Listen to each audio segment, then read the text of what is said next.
संगति का टूटना। आरागोर्न उन्हें नदी की दाहिनी भुजा पर ले गया।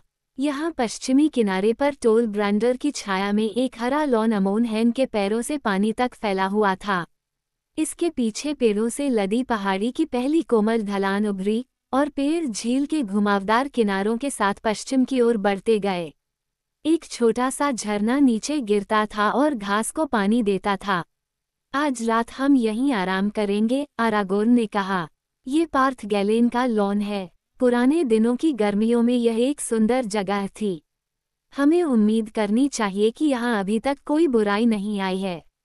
उन्होंने अपनी नावें हरी भरी चट्टानों पर खड़ी कर दी और उनके पास ही अपना डेरा डाल दिया। उन्होंने पहरा बिठा दिया, लेकिन उन्हें अपने दुश्मनों का न तो कोई पता था और न ही कोई आहट। अगर गोलम ने उनका पीछा करने की कोशिश की होती तो वह अदृश्य और अनसुना रहता। फिर भी जैसे जैसे रात ढलती गई, आरागोर्न बेचैन होता गया। वह अक्सर नींद में करवटें बदलता और जागता रहा। तड़के वह उठकर फ्रोडो के पास आया, जिसकी बारी थी निगरानी करने की। तुम क्यों जाग रहे हो? फ्रोडो ने पूछा। ये तुम्हारी घड़ी नहीं है। मुझे नहीं पता, आरागोर्न ने उत्तर दिया, लेकिन मेरी नींद में एक छाया और एक खतरा बढ़ रहा है। अच्छा होगा कि आप अपनी तलवार निकाल लें। क्यों? फ्रोडो ने पूछा। क्या दुश्मन पास में है? चलो देखते हैं स्टिंग क्या दिखाता है, आरागोर्न ने उत्तर दिया। फ्रोडो ने फिर एल्फ ब्लेड को म्यान से बाहर निकाला। उसे हैरानी हुई कि रात में किनारे मंद मंद चमक रहे थे। ओर्क्स, उसने कहा, बहुत पास नहीं, और फिर भी बहुत पास, ऐसा लगता है। मुझे भी यही डर था, आरागोर्न ने कहा, लेकिन हो सकता है कि वे नदी के इस तरफ न हों। स्टिंग की रोशनी फीकी है, और यह अमोन लहाव की ढलानों पर घूम रहे मोडोर के जासूसों की ओर इशारा कर सकती है। मैंने पहले कभी अमोन हैन पर ऑक्स के बारे में नहीं सुना। फिर भी कौन जानता है कि इन दुष्टों में क्या हो सकता है। अब मिनस तिरित के पास एंडुइन के मार्ग सुरक्षित नहीं रह गए हैं। हमें कल सावधानी से जाना होगा। दिन आग और धुएं की तरह निकला। पूर्व में नीचे की ओर काले बादल छाए हुए थे, जैसे किसी बड़े जलते हुए धुएं का गुबार। उगते सूरज ने उन्हें नीचे से गहरे लाल रंग की लपटों से रोशन किया, लेकिन जल्द ही यह उनके ऊपर एक साफ आसमान में चढ़ गया। टोल ब्रांडर की चोटी सोने से लदी हुई थी।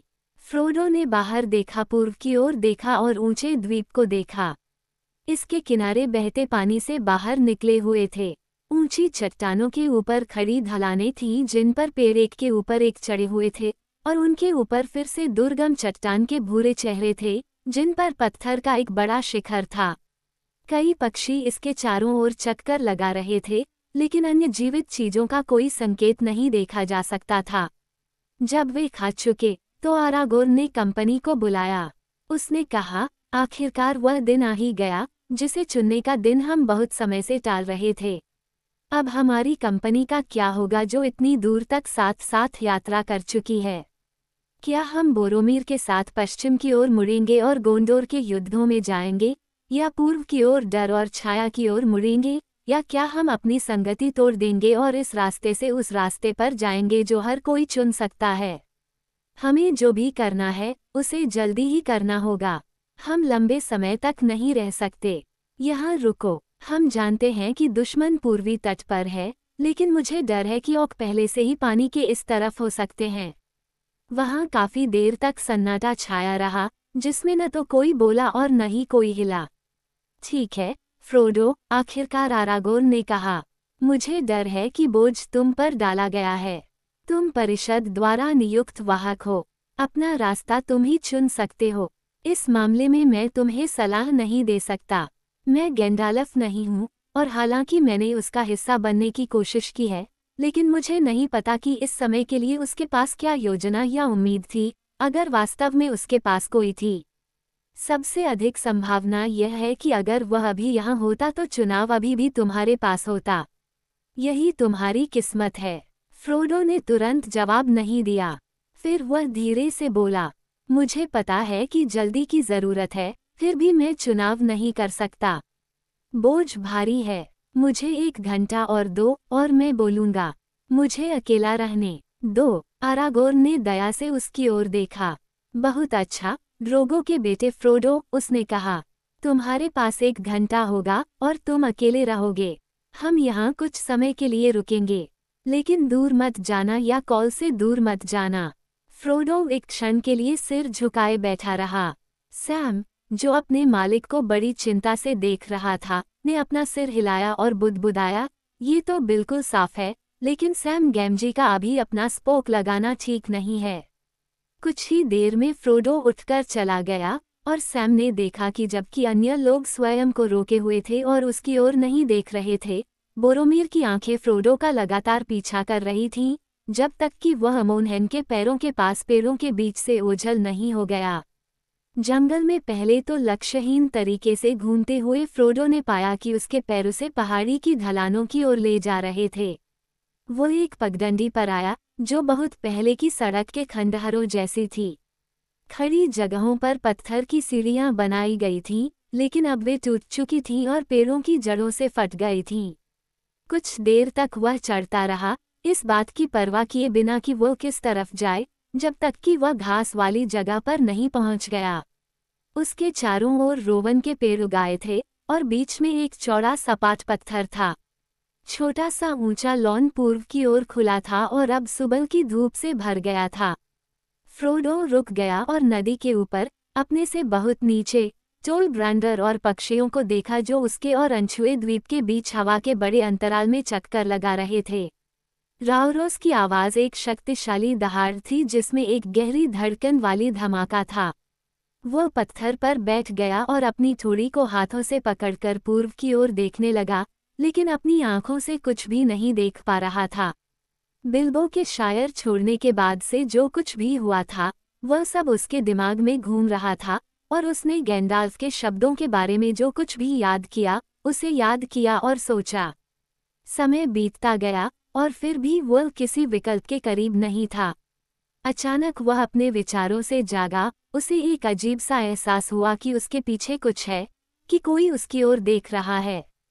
वह उछलकर मुड़ा, लेकिन उसे आश्चर्य हुआ कि उसने केवल बोरोमीर को देखा, और उसका चेहरा मुस्कुरा रहा था और दयालु था। मैं तुम्हारे लिए डर रहा था, फ्रोडो, उसने आगे आते हुए कहा। अगर आरागोर्न सही है और ओर्क्स पास हैं, तो हम में से किसी को भी अकेले नहीं भटकना चाहिए, और तुम्हें तो बिल्कुल भी नहीं, बहुत कुछ तुम पर निर्भर करता है। और मेरा दिल भी भारी है। क्या मैं अब रुक सकता हूँ और थोड़ी देर बात कर सकता हूँ, क्योंकि मैंने तुम्हें पा लिया है। इससे मुझे तसल्ली मिलेगी। जहाँ इतने सारे लोग हैं, वहाँ सारी बातचीत अंतहीन बहस बन जाती है। लेकिन 2 लोग साथ मिलकर शायद ज्ञान प्राप्त कर सकते हैं। आप दयालु हैं, फ्रोडो ने उत्तर दिया। लेकिन मुझे नहीं लगता कि कोई भी भाषण मेरी मदद करेगा, क्योंकि मैं जानता हूँ कि मुझे क्या करना चाहिए, लेकिन मैं ऐसा करने से डरता हूँ, बोरोमीर, डरता हूँ। बोरोमीर चुप खड़ा रहा। रोरोस लगातार दहाड़ता रहा। हवा पेड़ों की शाखाओं में बड़बड़ा रही थी।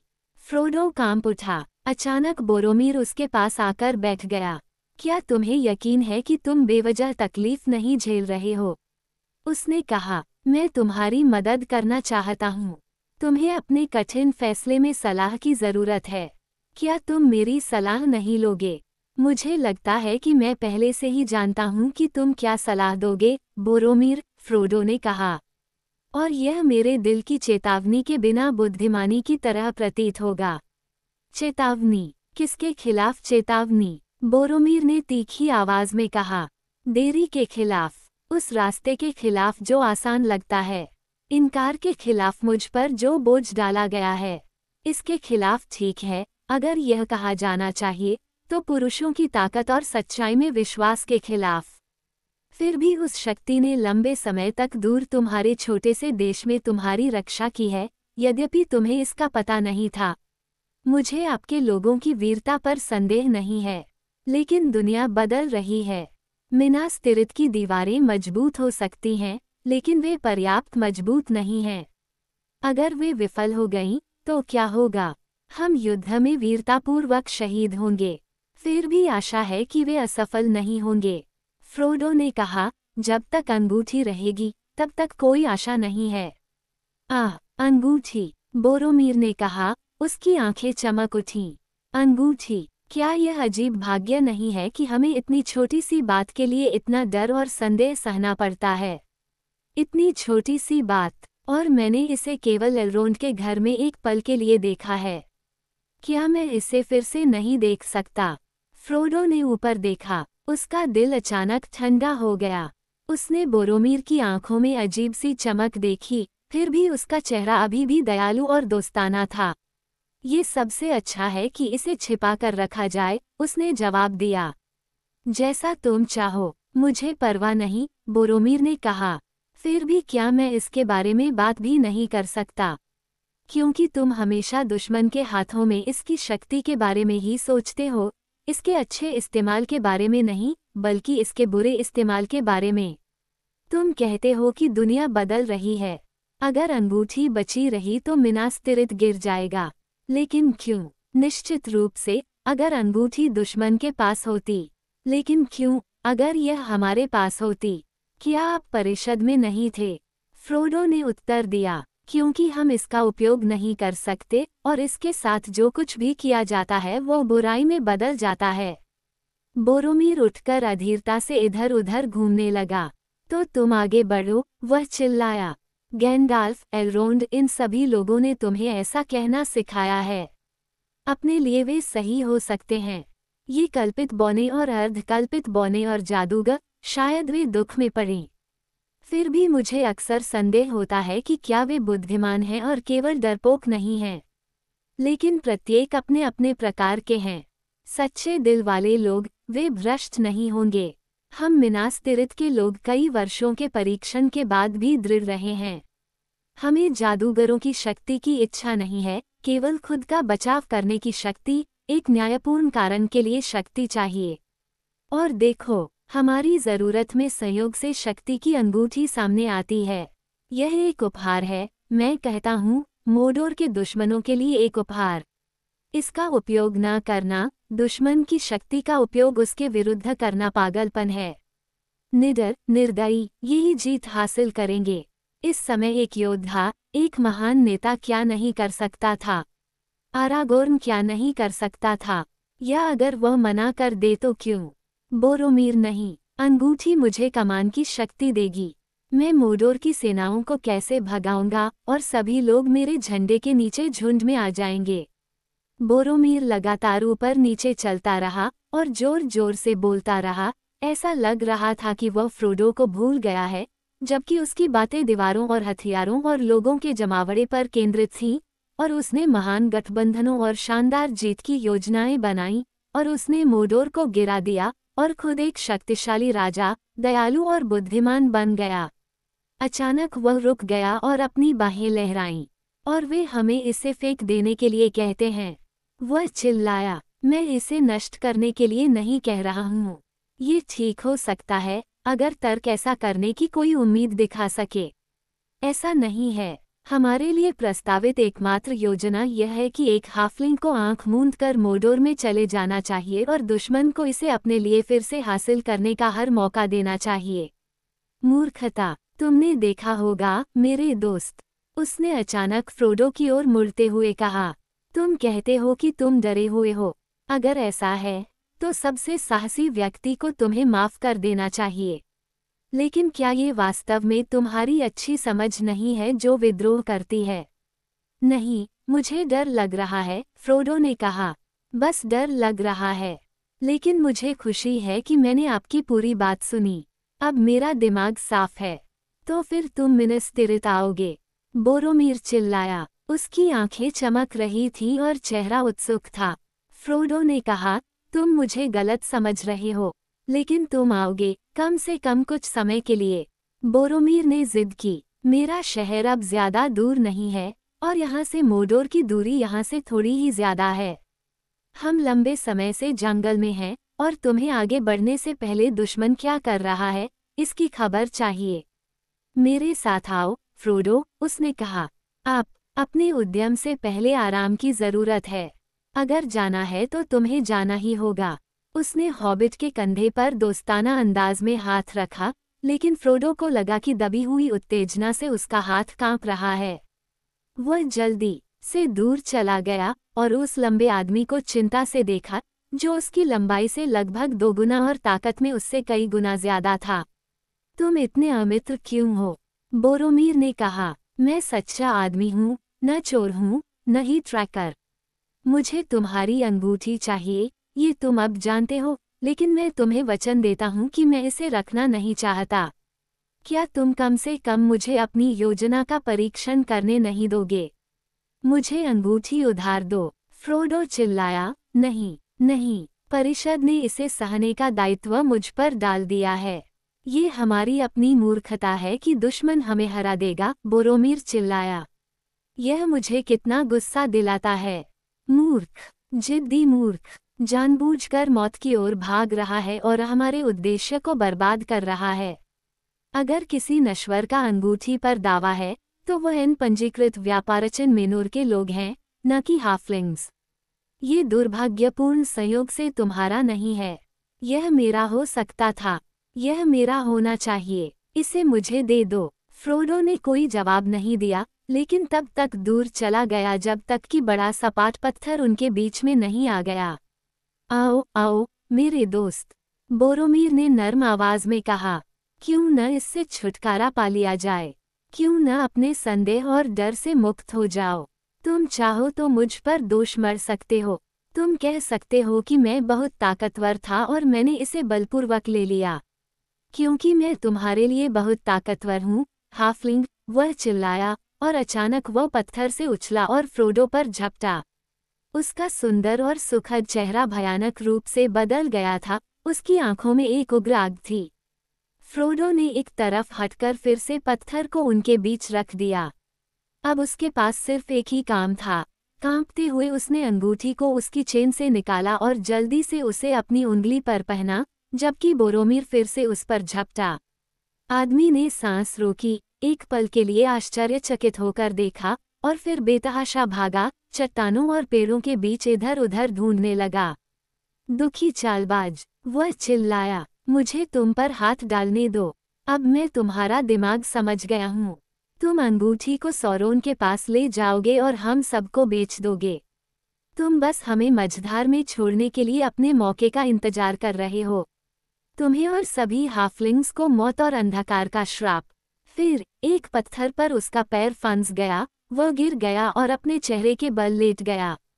कुछ देर के लिए वह ऐसे शांत रहा जैसे कि उसके अपने श्राप ने उसे मार डाला हो, फिर अचानक वह रो पड़ा। वह उठा और अपनी आंखों पर हाथ फेरते हुए आंसू पोंछने लगा। मैंने क्या कहा? वह चिल्लाया। मैंने क्या किया है? फ्रोडो, फ्रोडो, उसने पुकारा, वापस आओ। एक पागलपन ने मुझे पकड़ लिया, लेकिन वह बीत चुका है। वापस आओ। कोई जवाब नहीं मिला। फ्रोडो ने उसकी चीखें भी नहीं सुनी। वह पहले ही बहुत दूर निकल चुका था, अंधाधुंध तरीके से पहाड़ी की चोटी पर चढ़ता हुआ। भय और दुख ने उसे हिलाकर रख दिया। उसके विचारों में बोरोमीर का पागल, भयंकर चेहरा और उसकी जलती हुई आंखें दिखाई दे रही थीं। जल्दी वह अकेले ही अमोनहेम की चोटी पर आ गया और सांस लेने के लिए रुक गया। उसने धुंध के माध्यम से एक विस्तृत सपाट घेरा देखा, जो शक्तिशाली झंडों से पक्का था और एक ढहती हुई किलेबंदी से घिरा हुआ था, और बीच में 4 नक्काशीदार खंभों पर स्थापित एक ऊंची सीट थी, जिस तक पहुंचने के लिए कई सीढ़ियां थीं। वह ऊपर गया और पुरानी कुर्सी पर बैठ गया, ऐसा महसूस करते हुए कि वह एक खोया हुआ बच्चा है जो पर्वत राजाओं के सिंहासन पर चढ़ गया है। पहले तो वह बहुत कम देख पा रहा था। उसे ऐसा लग रहा था कि वह धुंध की दुनिया में है जिसमें सिर्फ परछाइयां हैं। अंगूठी उसके ऊपर थी। फिर इधर उधर धुंध छट गई और उसे कई दृश्य दिखाई दिए, छोटे और स्पष्ट जैसे कि वे थे उसकी आंखों के नीचे एक मेज पर, और फिर भी दूर।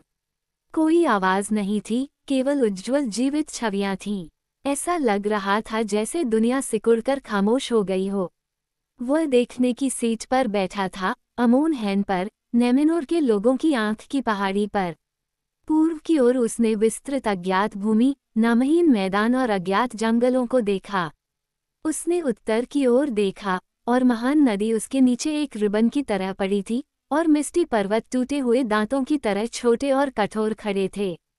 पश्चिम की ओर उसने देखा और रोहन के चौड़े चरागाह देखे और ऑर्थैंक आइसनगार्ड का शिखर एक काली कील की तरह है। उसने दक्षिण की ओर देखा और उसके पैरों के ठीक नीचे महान नदी एक लुढ़कती हुई लहर की तरह मुड़ी और राउरोस के झरनों से एक झागदार गड्ढे में गिर गई। एक झिलमिलाता इंद्रधनुष धुएं पर खेल रहा था और उसने इथिर एंडुइन को देखा, नदी का विशाल डेल्टा और असंख्य समुद्री पक्षी धूप में सफेद धूल की तरह चक्कर लगा रहे थे और उनके नीचे हरा और चांदी जैसा समुद्र अंतहीन रेखाओं में लहरा रहा था। लेकिन हर जगह उसने युद्ध के संकेत देखे। मिस्टी पर्वत चींटियों के टीलों की तरह रेंग रहे थे, हजारों छेदों से ओर्क निकल रहे थे। मिरकुड की शाखाओं के नीचे एल्स और मनुष्यों और गिरे हुए जानवरों के बीच घातक संघर्ष चल रहा था। ब्योर्निंग्स की भूमि जल रही थी, मोरिया पर बादल छा गया था, लुरियन की सीमाओं पर धुआं उठ रहा था। घुड़सवार रोहन की घास पर सरपट दौड़ रहे थे, भेड़िए आइसनगार्ड से निकल रहे थे। हरात के बंदरगाहों से युद्ध के जहाज समुद्र में निकल पड़े और पूर्व से लोग अंतहीन रूप से आगे बढ़ रहे थे। तलवारबाज, भालाधारी, घोड़ों पर सवार धनुर्धारी, सरदारों के रथ और लदे हुए वाहन। डार्क लॉर्ड की सारी शक्ति गति में थी। फिर दक्षिण की ओर मुड़कर उसने फिर से मिनास तिरित को देखा। ये बहुत दूर और सुंदर लग रहा था, सफ़ेद दीवारों वाला, कई मीनारों वाला, अपने पर्वत सीट पर गर्वित और सुंदर। इसकी लड़ाई के मैदान स्टील से चमक रहे थे और इसके बुर्ज कई झंडों से चमक रहे थे। उसके दिल में उम्मीद की किरणें उठीं। लेकिन मिनास तिरित के सामने एक और किला था जो बड़ा और अधिक मजबूत था। वहाँ पूर्व की ओर अनिच्छा से उसकी नजर गई। यह उस गिलियत के खंडहर पुलों, मिनास मोरगुल के मुस्कुराते हुए द्वारों और प्रेतवाधित पहाड़ों से गुजरा और इसने गोरगोरोथ को देखा, मोडोर की भूमि में आतंक की घाटी। सूरज के नीचे वहां अंधेरा था, धुएं के बीच आग चमक रही थी, माउंट डूम जल रहा था और एक बहुत बड़ी दुर्गंध उठ रही थी। फिर आखिरकार उसकी निगाह उस पर टिकी, दीवार पर दीवार, किले की दीवार पर किले की दीवार, काली, बहुत मजबूत, लोहे का पहाड़, स्टील का गेट, अडिग मीनार। उसने ये देखा, बाराद डाया, सौरोन का किला। सारी उम्मीदें उससे दूर हो गईं और अचानक उसे आंख का एहसास हुआ। डार्क टॉवर में एक आंख थी जो सोती नहीं थी। उसे पता था कि वो उसकी निगाह से परिचित हो गई है। वहाँ एक भयंकर उत्सुक इच्छा थी। यह उसकी ओर लपकी, लगभग एक उंगली की तरह उसने इसे महसूस किया, उसे खोजते हुए। बहुत जल्द ये उसे पकड़ लेगी, ठीक से जान जाएगी कि वह कहाँ है। अमोन लहाव को इसने छुआ। इसने टोल ब्रांडर पर नजर डाली, उसने खुद को सीट से फेंक दिया, झुक गया, अपने भूरे रंग के हुड से अपना सिर ढक लिया। उसने खुद को चिल्लाते हुए सुना, कभी नहीं, कभी नहीं। या ये था, सचमुच मैं तुम्हारे पास आ रहा हूँ। वह नहीं बता सका। फिर किसी दूसरी शक्ति से एक चमक की तरह उसके दिमाग में एक और विचार आया, इसे उतारो, इसे उतारो, मूर्ख, इसे उतारो, अंगूठी उतारो। दोनों शक्तियां उसके अंदर संघर्ष कर रही थीं। एक पल के लिए, उनके भेदी बिंदुओं के बीच पूरी तरह से संतुलित, वह तड़प उठा। अचानक उसे फिर से खुद का एहसास हुआ। फ्रोडो, न तो आवाज और न ही आंख, चुनने के लिए स्वतंत्र, और ऐसा करने के लिए एक पल शेष है।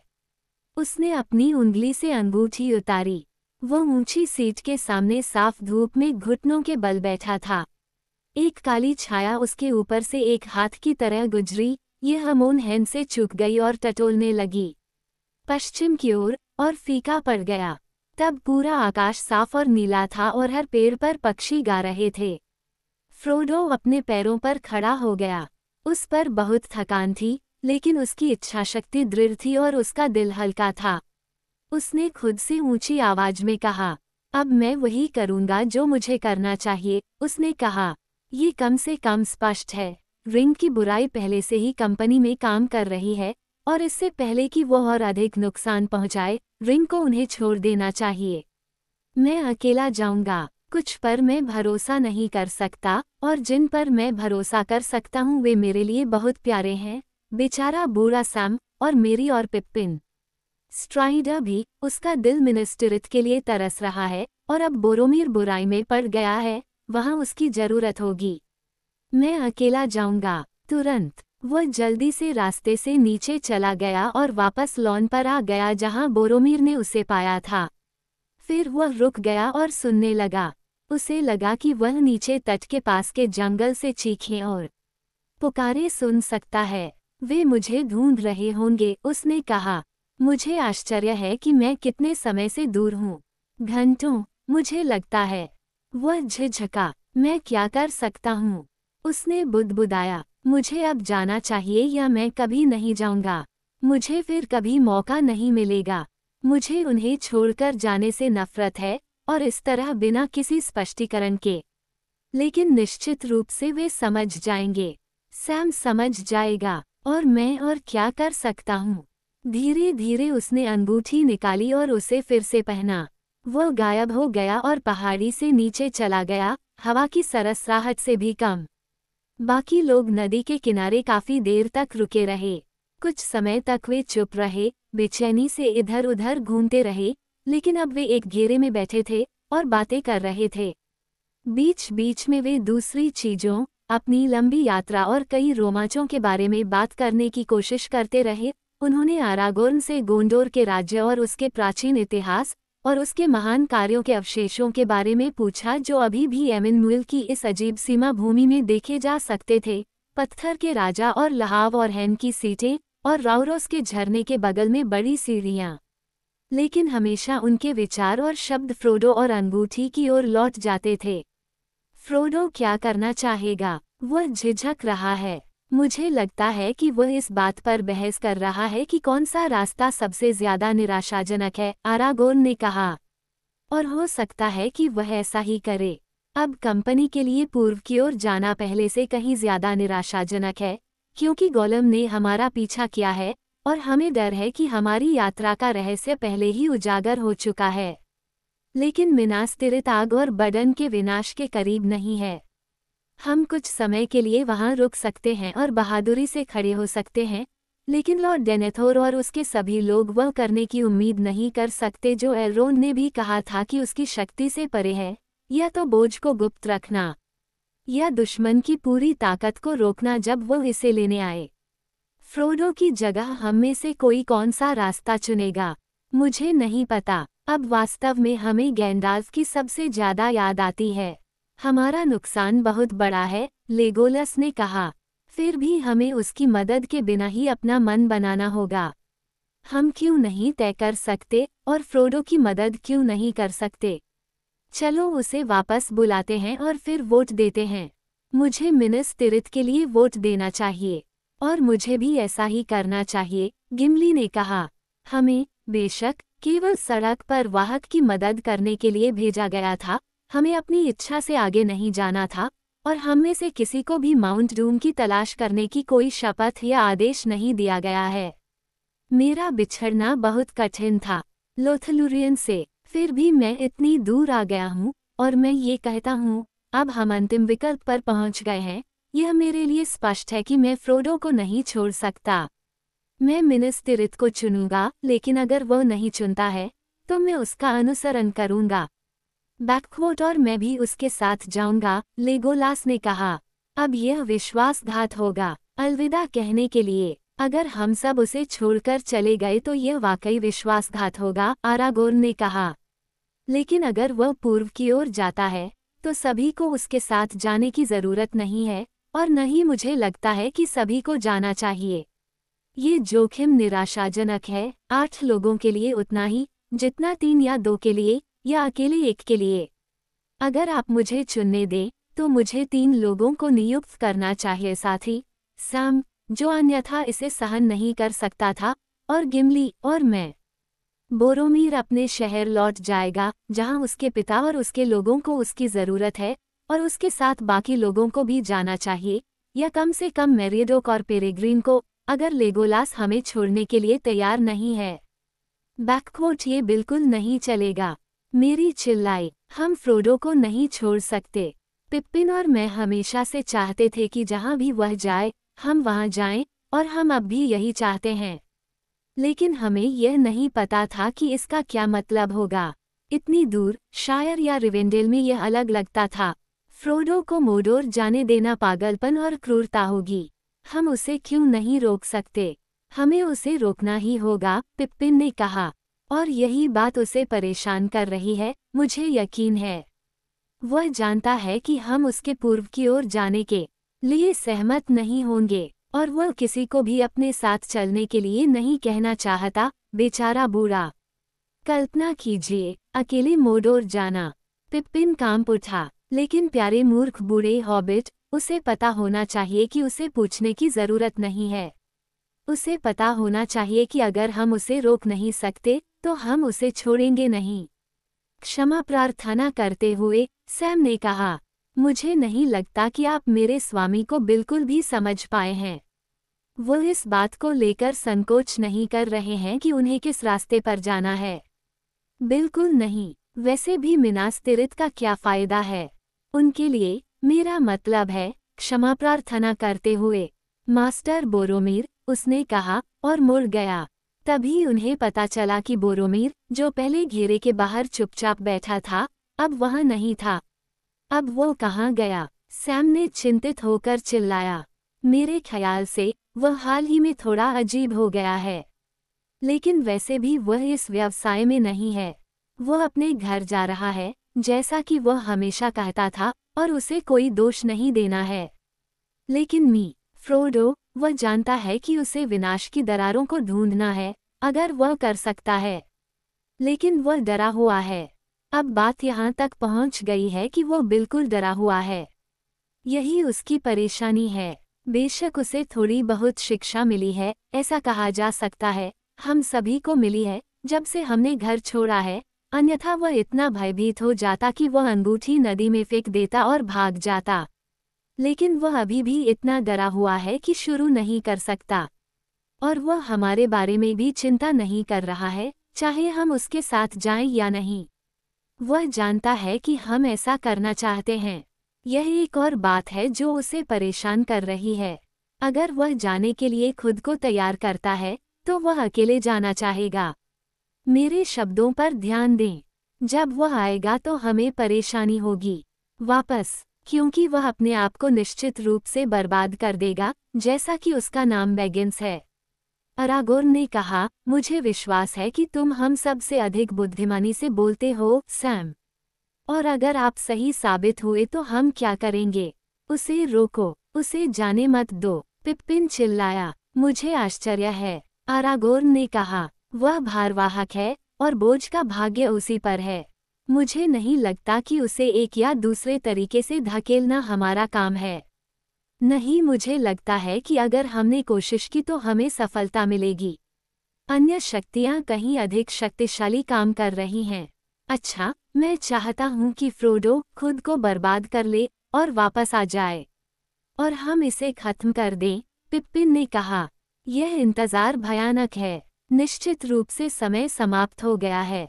हाँ, आरागोर्न ने कहा। 1 घंटा बहुत बीत चुका है। सुबह ढल रही है। हमें उसे बुलाना चाहिए। तभी बोरोमीर फिर से प्रकट हुआ। वह पेड़ों से उतरकर बिना कुछ बोले उनकी ओर चला गया। उसका चेहरा गंभीर और उदास लग रहा था। वह रुका जैसे कि वहां मौजूद लोगों की गिनती कर रहा हो, और फिर जमीन पर नजरें गड़ाए हुए एकांत में बैठ गया। तुम कहाँ थे, बोरोमीर? आरागोर्न ने पूछा। क्या तुमने फ्रोडो को देखा है? बोरोमीर एक पल के लिए झिझका। हाँ और नहीं, उसने धीरे से उत्तर दिया। हाँ, मैंने उसे पहाड़ी पर कुछ दूर पाया और मैंने उससे बात की। मैंने उसे मिनस तिरित आने और पूर्व की ओर न जाने के लिए कहा।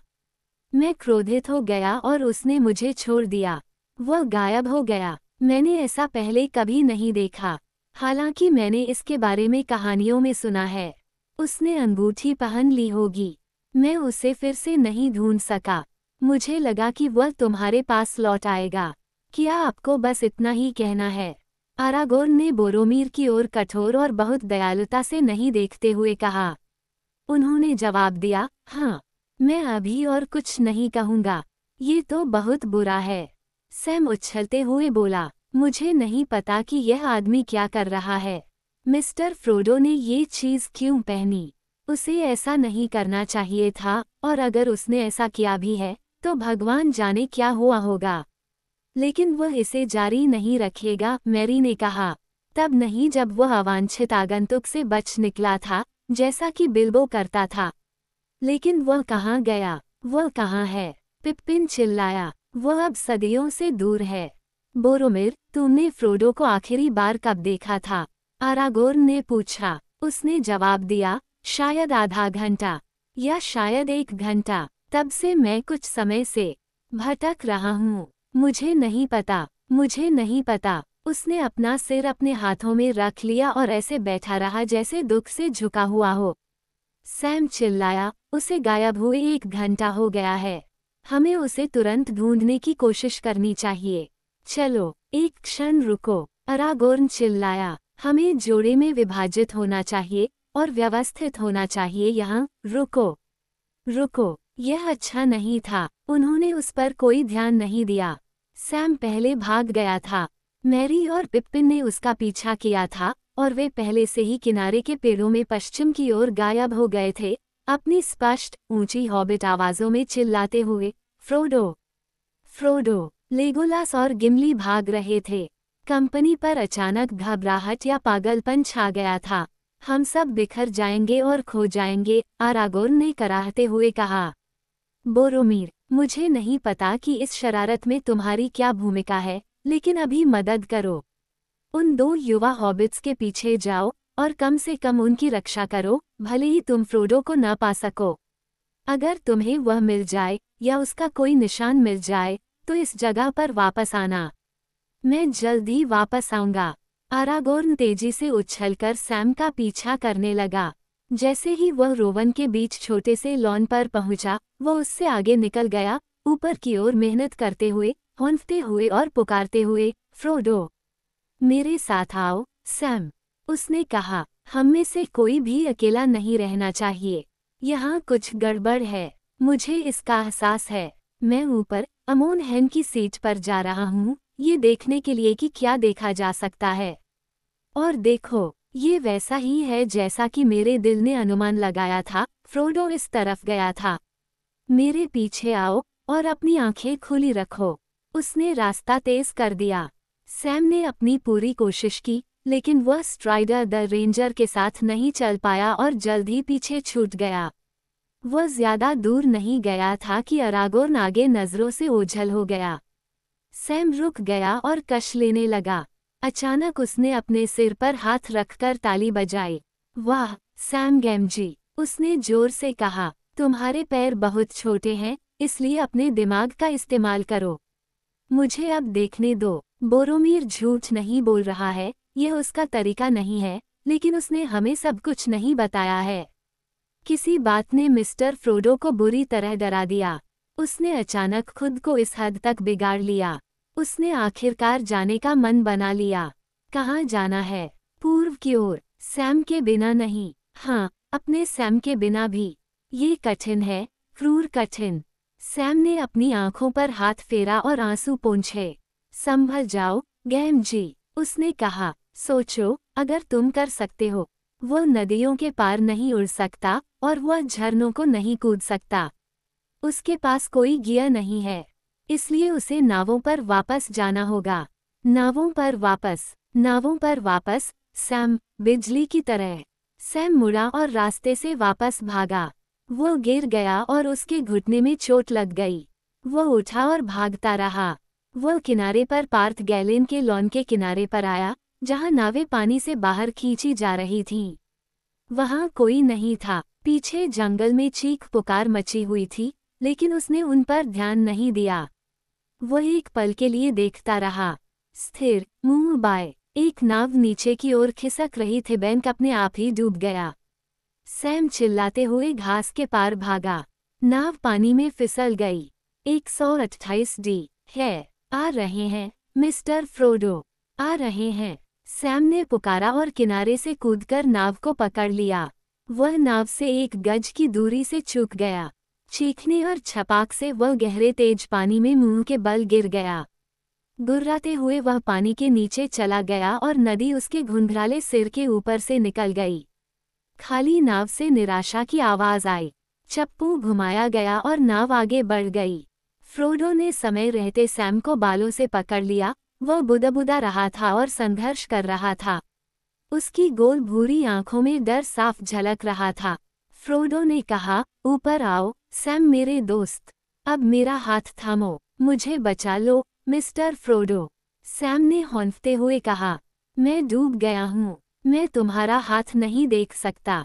बैककोट ये रहा, चुटकी मत लेना बेटा, मैं तुम्हें जाने नहीं दूंगा। पानी में पैर रखकर आगे बढ़ो और लड़खड़ाओ नहीं, नहीं तो तुम नाव को उलट दोगे। अब किनारे को पकड़ो और मुझे चप्पू चलाने दो। कुछ ही झटकों के साथ फ्रोडो नाव को किनारे पर ले आया और सैम पानी के चूहे की तरह भीगा हुआ बाहर निकलने में सफल रहा।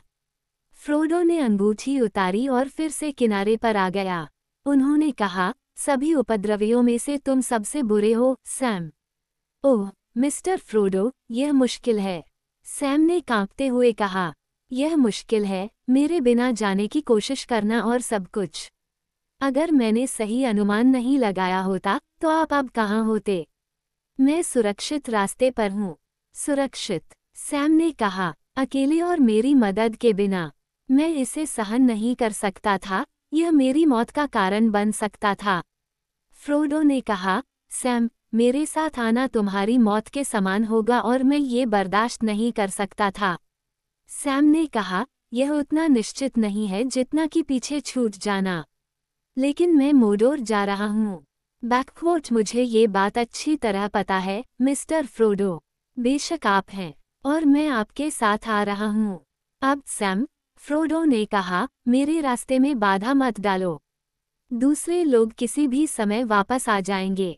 अगर वे मुझे यहाँ पकड़ लेते हैं, मुझे बहस करनी होगी और मैं समझाऊंगा, और फिर मैं कभी भी वहाँ से उतरने का साहस या अवसर नहीं जुटा पाऊंगा।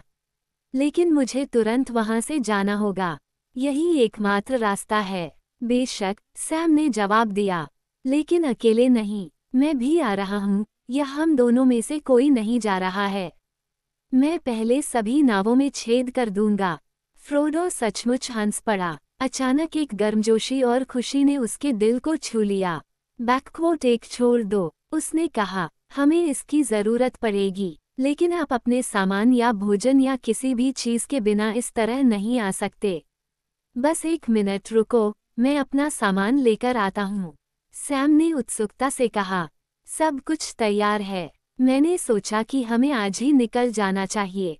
वह कैंपिंग स्थल की ओर भागा, अपने बैग को उस ढेर से निकाला जहां फ्रोडो ने अपने साथियों के सामान से नाव खाली करते समय उसे रखा था, एक अतिरिक्त कंबल और खाने के कुछ अतिरिक्त पैकेट लिए, और वापस भागा। तो मेरी सारी योजना खराब हो गई, फ्रोडो ने कहा। तुमसे बचने की कोशिश करना बेकार है, लेकिन मैं खुश हूँ सैम।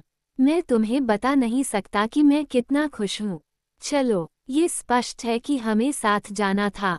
हम चलेंगे और बाकी लोगों को सुरक्षित रास्ता मिल जाए।